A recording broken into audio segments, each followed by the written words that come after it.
চোট পিছুই ছাড়ছে না তাসকিন আহমেদের। কখনো কাঁধে তো কখনো পিঠে কিংবা গোড়ালিতে। বাংলাদেশের ডানহাতি পেসারের কেরিয়ার জুড়ে চোটের তালিকায় সর্বশেষ যুক্ত হয়েছে পাঁজরের মাংসপেশি। এই চোট তার বিশ্বকাপ খেলা নিয়ে শঙ্কা তৈরি করেছিল।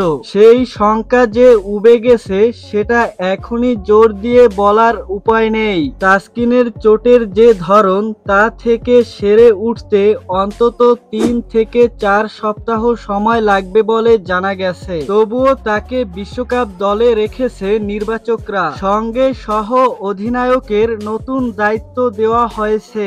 চোট নিয়েই মঙ্গলবার মধ্যরাতে বিশ্বকাপ দলের সঙ্গে যুক্তরাষ্ট্রে যাত্রা করেছেন তাসকিন। তবে সহ অধিনায়কত্ব যখন দেওয়া হয়েছে তখন নিশ্চিতভাবেই বিশ্বকাপে নিজেদের প্রথম ম্যাচ থেকেই তাসকিনকে খেলানোর পরিকল্পনা আছে অধিনায়ক ও প্রধান কোচের, এবং তাসকিন নিজেও খেলতে চান।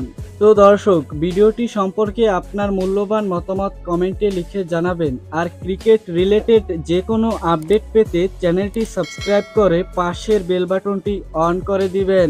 ধন্যবাদ।